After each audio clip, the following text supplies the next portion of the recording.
Welcome to Graphite Hub's interview series, a series dedicated to all things graphite.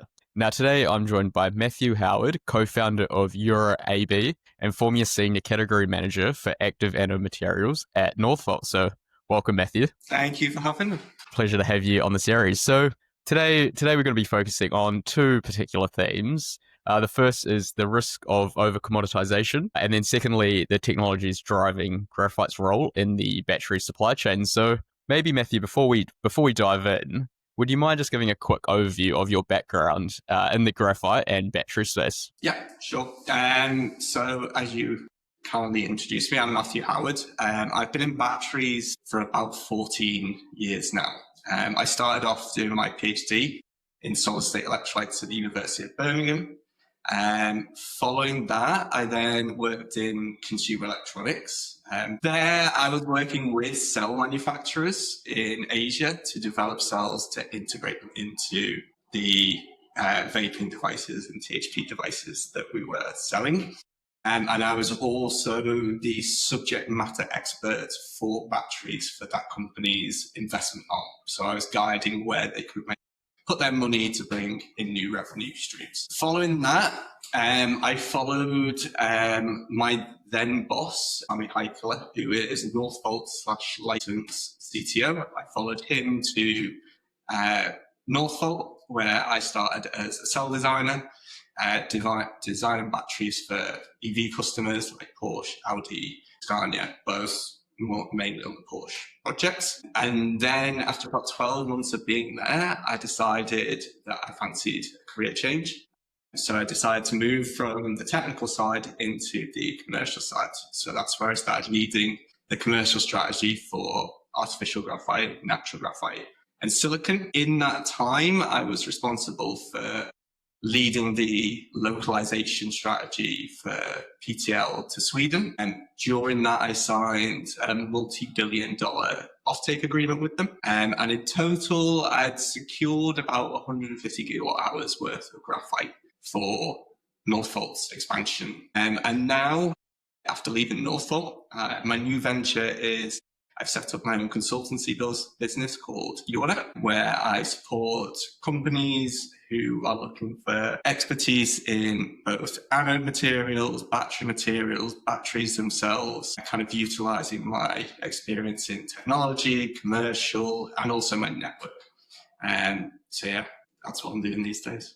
Sounds like you've had quite a lot of experience in the industry. So yeah, we're looking forward to chatting to you in a bit more detail around graphite. So let's maybe start off with more of, I guess, a bigger picture question on graphite. So, we see a lot of ambitions out there at the moment about, onshoring graphite production, but it does feel like at the moment there is a bit of a disconnect between the talk and the actual reality that we're seeing on the ground. So, like, with your firsthand experience within Northvolt, how realistic is the West's ambitions to onshore graphite anode production at scale in the next decade? It's doable. The thing is that we need support. Firstly, we need support on the technical aspect of it. Like it's not our industry, effectively. It is a Chinese industry that we're trying to take control of. Secondly, subsidies. So like if you see what's happening in the US, and customers getting subsidized, and you see projects kicking off left, right, and center there. But in Europe, there's no subsidies, so no one's willing to do it. And then the final thing is the capital. It costs, Zchens or PTL's investment in Sweden for 100 kilotons was 1.4 billion. So it takes a lot of money. Now, also with that, to get that capital, you need a change of mindset of the people providing that capital. Because graphite, it's not the kind of cash cow that it's made out to be. It's not gold, effectively. So yeah, it needs it's doable, but there's a lot that needs to change. Yeah, something needs to change, but yeah, what that is, time will tell. But when we look at graphite, often there's a big misunderstanding on just the differences between natural and synthetic, and it essentially, I guess, gets just treated like another commodity. So how do we stop graphite being over-commoditized? You said it in your question there. It's the understanding. A lot of people treat graphite like it's the cathode active material metals, mainly because it's classed as a critical raw material. But then people forget that it's a designed particle and a designed powder. So let's take for example, if you take artificial graphite in China today, you could buy that for $5 to $6 per kg, but it won't meet the fast charge, won't meet the cycle life. So to meet that, you've got to change the entire properties of that graphite that's $5 or $6. So you'd have to, let's say, change the raw material that you use. So instead of using pet coke, you'd use needle coke. If you're then also going to have to increase the number of secondary particles to primary particles to increase the cycle life and the fast charge. And then also to meet the fast charge, you're going to have to coat it. So that's the big thing that I think people are missing, that it's not a one use purpose material. It's a specifically designed particle for a specific application. Yeah. Okay. And then so building on that point in a bit more detail, how does this over-commoditization affect the likes of investment, innovation, and long-term supply chain security within the graphite market? So on investment, massively, like enormously, because I've heard from people out there say to me that I can only sell this material at this price to get the banks interested. And I was not willing to pay over my set price. So no one's willing to buy at a higher price. No one's willing to invest in anything that's not making a 50% profit so they can get their return on investments. You're in this kind of weird cycle where banks know that obviously most banks invested in Northvolt, and Northvolt would have shown their cost breakdown. Most banks would have invested in ACC and Verkor, and they would have said, okay, we will pay this price to Graphite. But then you get a company coming in and saying, okay, we want capital off you. And the banks will say, okay, well, if you sell it at this price, which is higher than what they were approved here, then we'll do it. So it's all like kind of mixed up within that capital market of, okay, well, what's an actual reasonable selling price for this? So it's investment is very challenging. Innovation on a material level, we can't really compete with the Chinese. They're able to take considering most people probably get their material from Phillips 66, so the coke from Phillips, they're able to take the same material or cheaper material and get a better performance. So they're miles ahead in terms of that. Then on the processing side, you do see a lot of innovation here, but then it's so much more expensive, this new technology, because either you want to reduce the energy consumption so that you're producing a greener material and also reduce your OPEX cost, but then having to use this new technology instead of using Atchison, the CapEx investment of that new process is way higher than a traditional Atchison. So you're already dragging your price above what the standard is. So it's again this whole kind of, okay, how can we get some kind of subsidy maybe into the industry, or people just understanding, okay, I'm going to invest this amount of money, but it's not going to get me a 20% return. I might be lucky to get 10 or 5.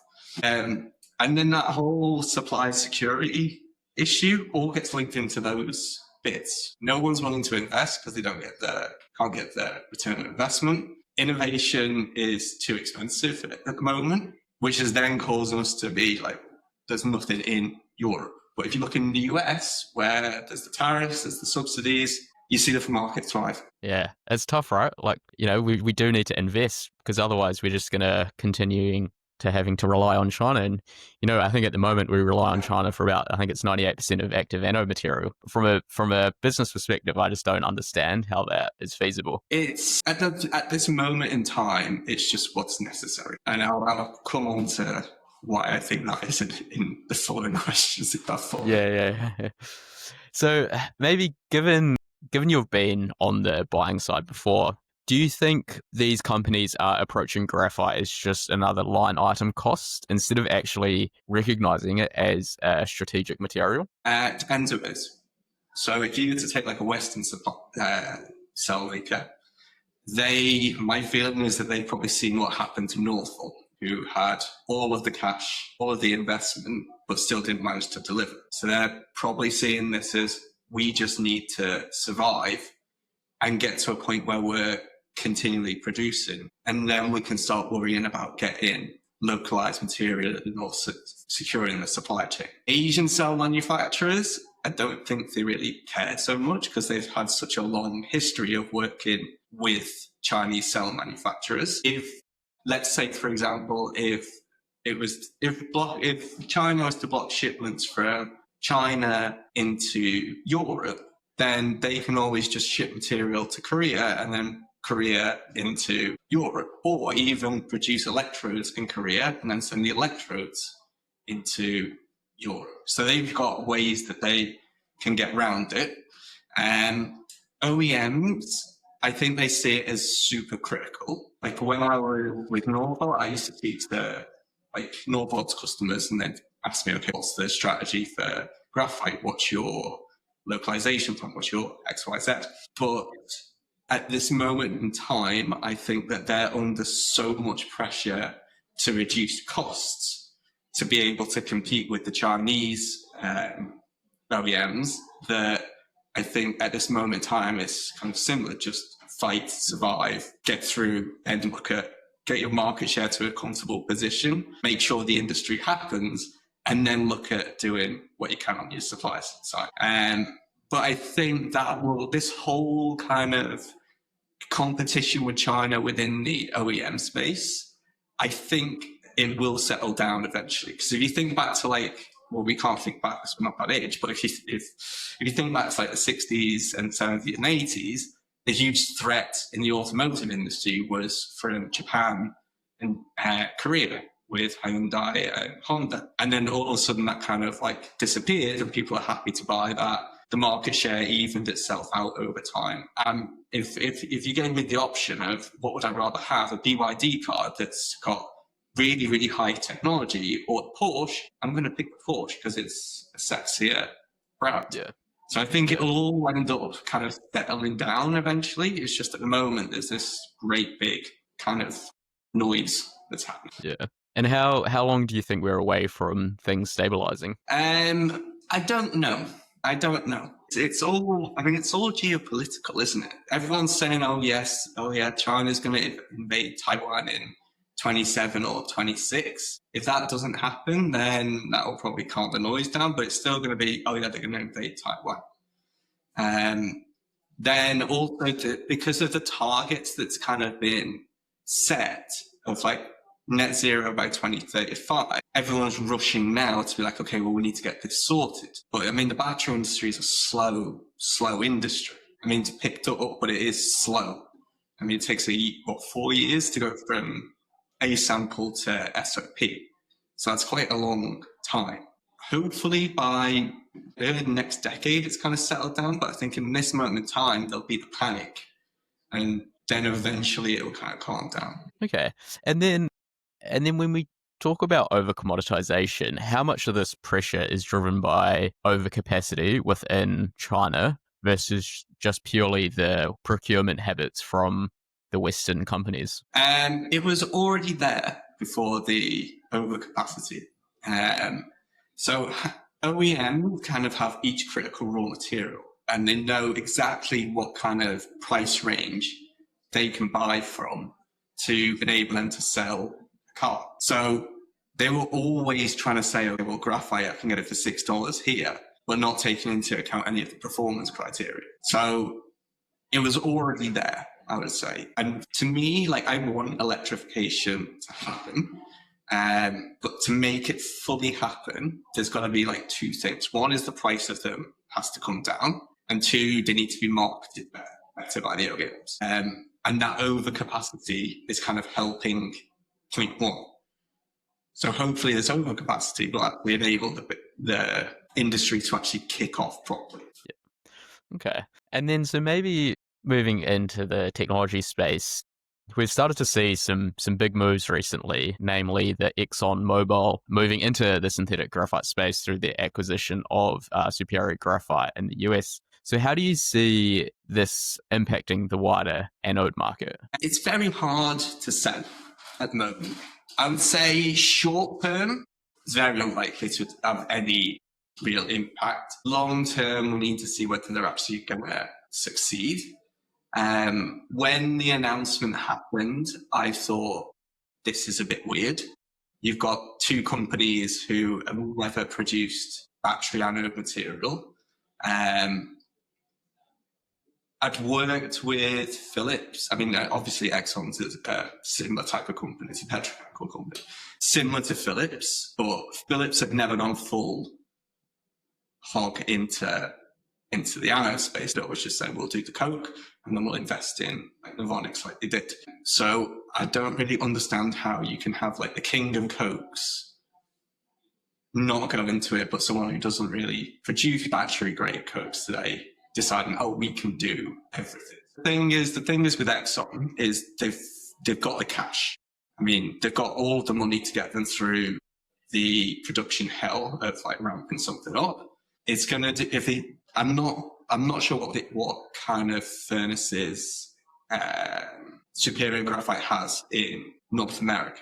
If they have Atchison, then it will enable them to get into the market way quicker because it's already like a tried and tested technology. If it's something new and different, then it's going to take ages because you've got to create a whole new process for a whole new technology. So it's going to take them time.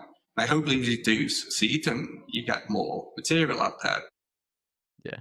Okay. And then so on the back of this, clearly there is growing interest in the graphite space, but where do you see the real breakthroughs happening in the next couple of years? Like what is going to happen that shows that the graphite market has turned and is improving?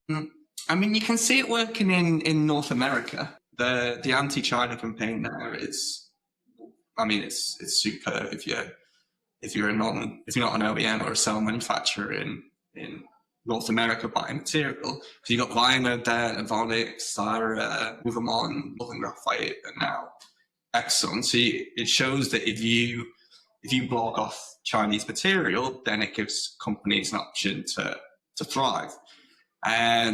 In Europe, unless there's any real policy or tariff, then I can't see anything really happening in the near future.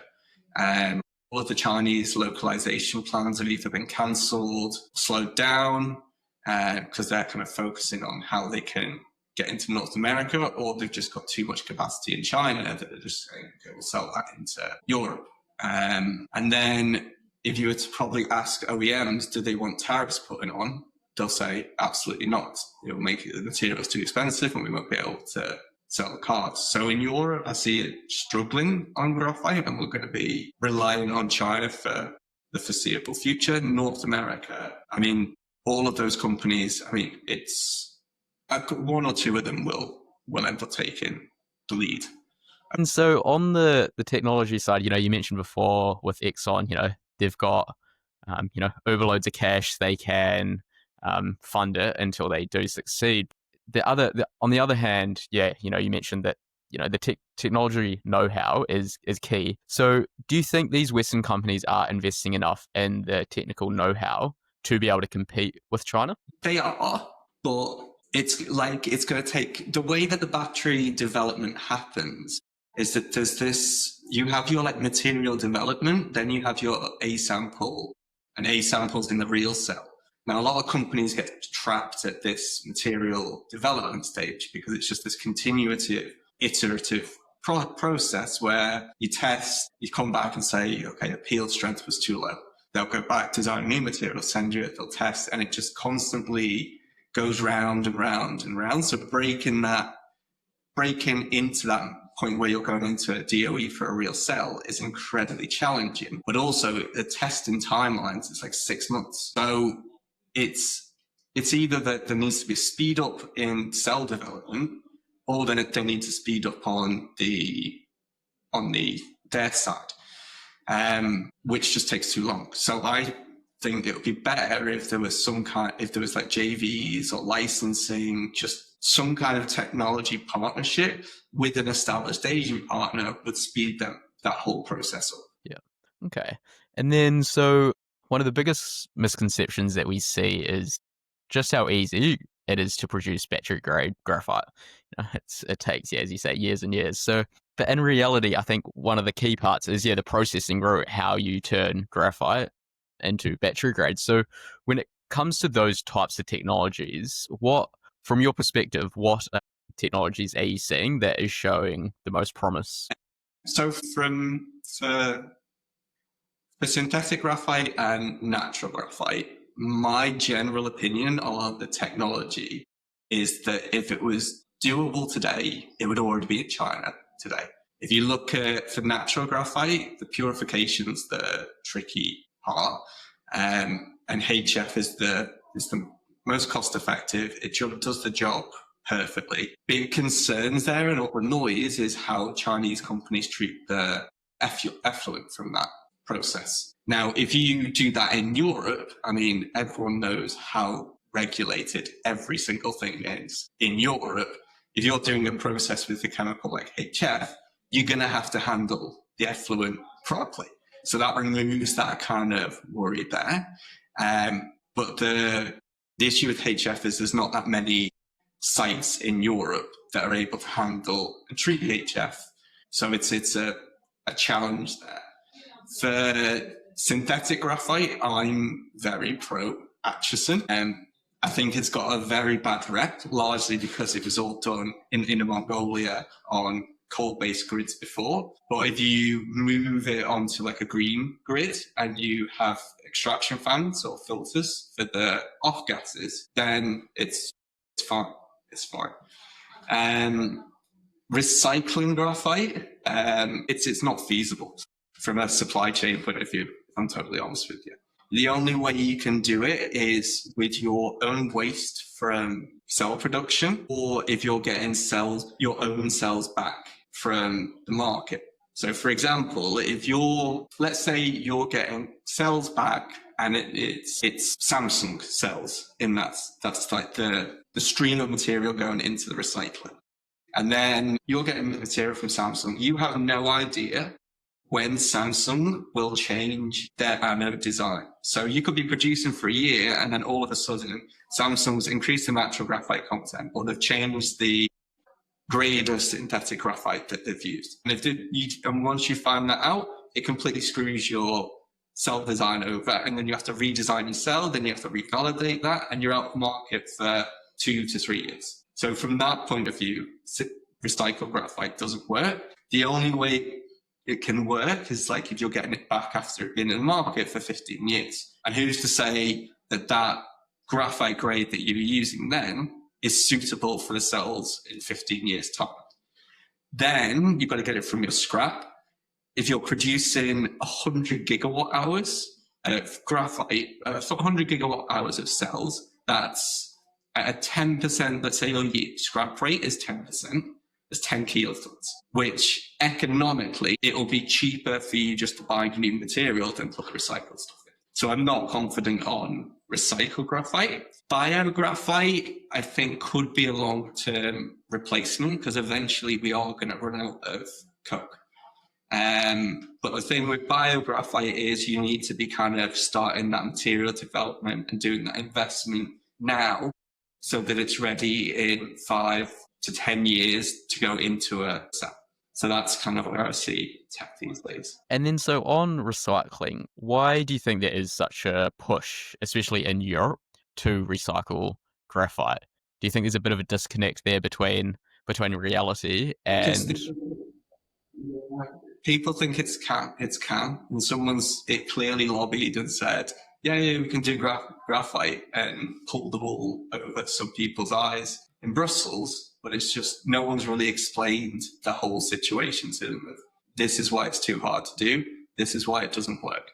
And it would be remiss not to acknowledge that China are clearly the pros when it comes to graphite production. Look, I really still struggle to understand how we can rely on one country for 98% of the active anode material. So how and why are Western buyers able to rely on China for such a critical mineral? I mean, the whole thing with the China supply, it's all built on a lot of ifs. It's if China blocks supply, if they invade Taiwan, and if EU producers start going out of business, will there be a tariff put? And if you look at on the block of supply, they've already been doing kind of restrictive actions on it. And then that kind of ends up just being that governments or politicians end up having to go and try and sort these things out because people start complaining, or OEMs and companies start complaining of, you're putting us out of business because you've said something stupid to Chinese politicians.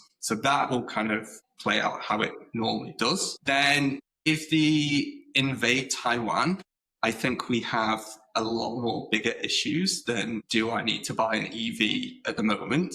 And then if you look at then you switch to, do we have enough for defense? But we have SGL, Tokai Kobex, Kaisersberg. There's all companies already in Europe to kind of support the defense industry. And then the only real way that it will actually force people to make this change is if there's a tariff brought in, which we saw in the US. So there's a lot of ifs. There needs to be some big reason of why they need to decouple from China. And then jumping back into the synthetic versus natural debate. So this comes up all the time. It always sparks debate. Do you think this whole framing around, synthetic versus natural is outdated? Do you think we should instead be thinking about which performance parameters matter the most? I mean, it's not a debate. Synthetic's better. Yeah. It's better for cycling. It's better. You don't have to worry about where you don't have to find a mine to do it. Yeah.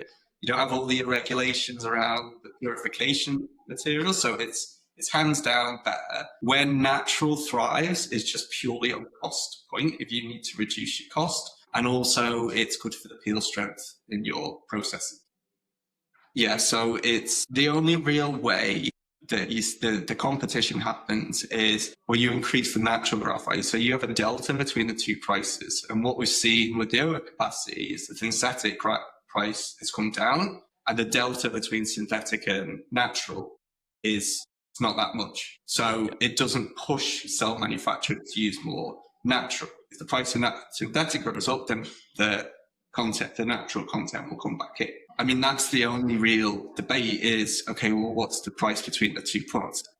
Do you see that gap widening in the medium to long term, or do you think it's going to stay relatively consistent? Not with how demand is. Ford announced that they'd released a load of people from their Germany EV plant because demand's too low. So if Ford's dropping people, Volvo released a load of people for the first time, so does Scania, so does VW, all the demand is dropping against expectations. And if you've got so much supply in China, how can you think that, okay, well, people will buy this if the material price goes up?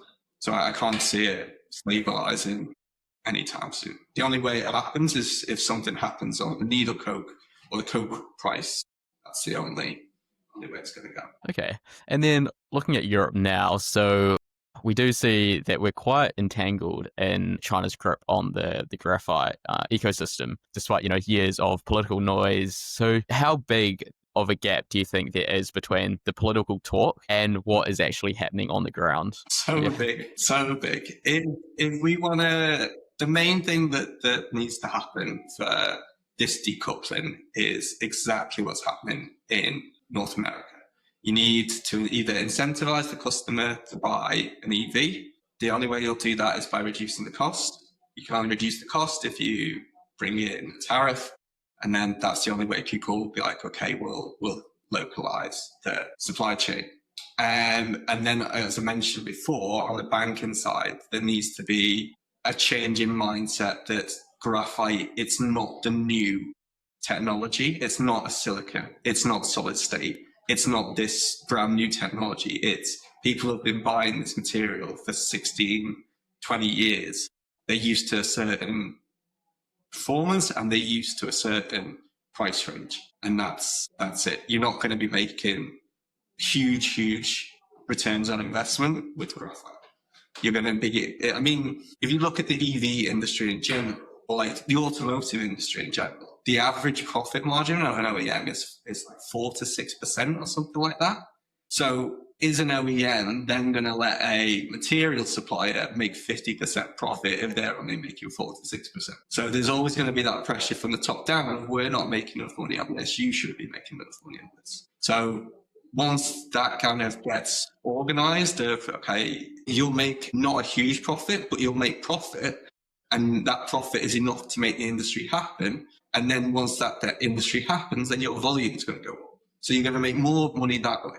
That's the kind of logic that needs to happen. Not that you'll make huge profits on 50 kilotons. You'll make more profit on 100 kilotons. Yeah. Okay. Maybe as we start to wrap this up, what do you think is one of the most uncomfortable truths right now about the graphite market that people might not want to admit right now? Nothing's changed in the last 5 years. So if you look back to 2020, it was no China, we're going to localize supply, EV is going to boom, and that's kind of where we were. If you look today, China still dominates supply. There's been a lot of noise and a lot of investment, but there's still no localized production. If you look at like kind of the industry back in 2020, yes, Tesla was thriving in the US, but the rest of the US market wasn't really there, and Europe was perceived as being further ahead. And today, then when the IRA came, that kind of flipped that. Now Trump's here, it's kind of flipped back. And it's kind of Europe is pushing forward with the 2035 target. US is kind of like, yeah, you can buy an EV if you want, and you will get this tax credit, but no one seems to be fighting. So that would be my view on the market. So what would you say are the reasons to be optimistic then, I guess? Depends on the location. I mean, it's going to happen, and it has to happen.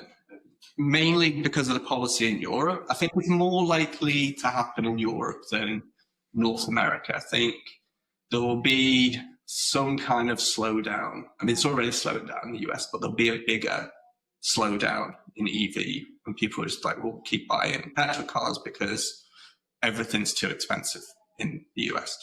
Europe, because we have this mandate of 2035, it's more likely to happen here. I think we're more, I mean, if you look at like places like Norway, and I've looked at myself in Sweden, there's so many more EVs on the road that people have already made that transition. And then once you made that transition, all of that fear in your head of, well, I'm going to run out of charge, or I'm going to break down somewhere, or all of these concerns kind of disappear because you're like, I don't have to go to a petrol station to charge. I just charge at home because I barely travel 50 kilometers on an average drive. So I'm more optimistic for Europe than North America. Well, great, Matthew. Thank you for coming on to Graphite Hub's interview series today to share your insights. It's been very insightful. There's a lot to unpack, but yeah, thank you for coming on. Thank you very much. Thanks for having me. Fantastic. Well, thanks everyone for tuning in to this episode of Graphite Hub's interview series. We'll see you next time.